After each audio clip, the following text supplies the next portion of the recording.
जय शिवराय. मी महेंद्र मारुती शिंदे, पंचायत समिती पिंपळगाव माळंगेतर्फे या गटातून उमेदवारी सादर केलेली आहे.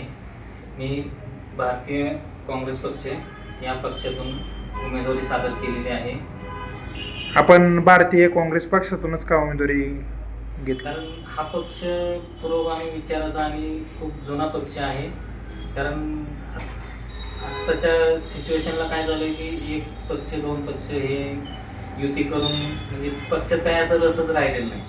जे भारतीय काँग्रेस पक्ष आहे हे आजपर्यंत संयुक्त लढत आलेले आहे. याच्यामुळे मला या पक्षातून उमेदवारी सादर करण्यात तथ्य वाटलं. आपलं विजन काय असणार आहे? विजन जे पण आपल्या गव्हर्नमेंटचे योजना राहतात हे गोरगरिबांपर्यंत पोहोचायला पाहिजे, जे की पोचत नाही.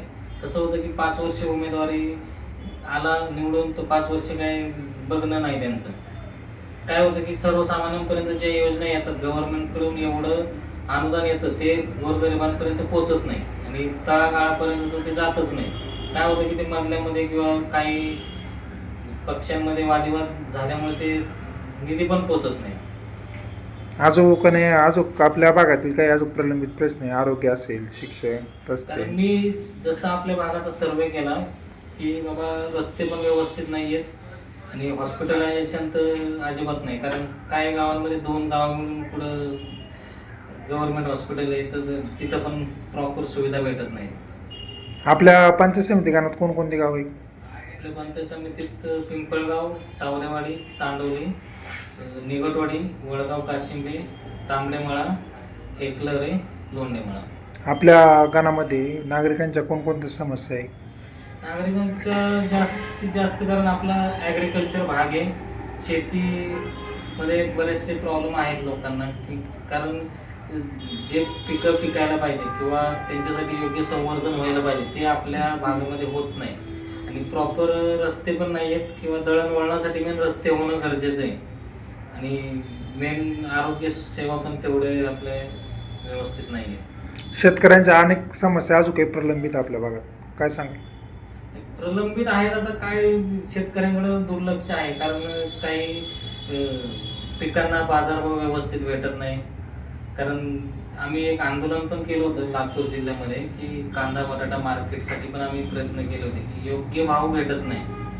त्याच्यातही आम्हाला काही त्याचं तेवढं प्रत्युत्तर व्यवस्थित भेटलं नाही. कारण सर्वसामान्य शेतकरी तेवढ्या मेहनतीने करतो पण त्यांना त्याचं फळ भेटत नाही किंवा बाजारभाव हमी नसल्यामुळे ते काही फायदा पण होत नाही त्यांचा आणि शेतकरी नुकसानमध्ये जातो. आपल्याला आपल्या गणातून प्रतिसाद कसा आहे? आता प्रतिसाद मी चालू केलाय, प्रचार आहे बऱ्यापैकी पॉझिटिव्ह थिंकिंग आहे. कारण उमेदवार हा यंग जनरेशनचा आहे, बाबा करू शकतो काहीतरी आपल्यासाठी. आजकाल यंग जनरेशनला तुम्ही निवडून द्यावा ही माझी इच्छा आहे किंवा नवीन हातात कारभार द्या. कारण तेच कारभार करून त्याच्यात काय फायदा राहिलेला नाही. तुम्ही जुन्या लोकांनाच निवडून देता, ते कामही करत नाहीत. तरुण पिढीला एकदा संधी द्या, त्याचं नक्कीच सोनं होईल.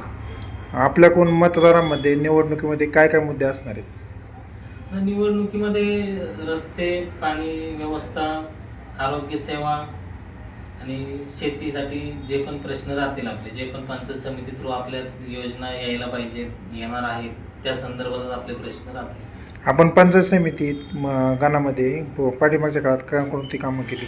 आता मी पिंपळगाव पंचायत समितीमध्ये कार्य नाही केलं, पण मी आदिवासी पट्ट्यात खूप काम केलं. गोडेगाव वगैरे जो पण आदिवासी पट्टा आहे, कारण त्या लोकांना खूप गरज आहे. मी त्या घराघरात जाऊन लोकांपर्यंत पोहोचलो. त्यावेळेस कळलं की हॉस्पिटलसाठी सुद्धा लोकांना 30 आणि 40 किलोमीटर जावं लागतं. म्हणजे आपलं सरकार तिथे काहीच करू शकत नाही. आणि ऑलरेडी तर तिकडे पाण्याचा पण प्रॉब्लेम आहे आणि त्यांचे पिकं निघतात फक्त तांदूळ किंवा सोयाबीन वगैरे पावसाळ्यात जे पण असेल ते.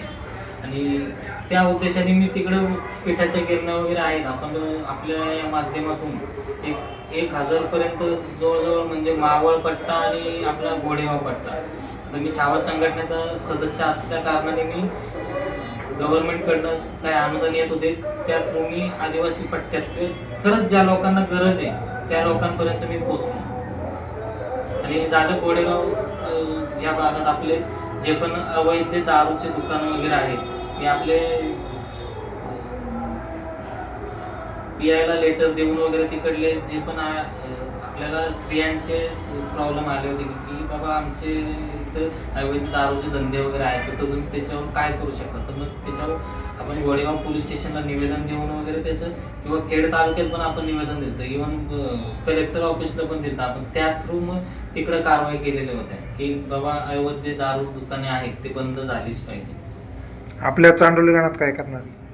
चांडोली आता कसं आहे की मी गाव पातळी असल्यामुळे मी थोडंसं काम केलं नाही, पण मला करायची इच्छा आहे. आता मी तळागाळातूनच एक सर्वसामान्य घरातला माणूस आहे की मी करणार बिनधास्त. म्हणजे जे पण आपले समस्या आहेत, ऑलरेडी आहेत समस्या, आता कारण ते पुढे येत नाही, ते पुढे येण्यासाठी मला तिथं जावं लागेल, बाबा दखल घ्यावी लागेल.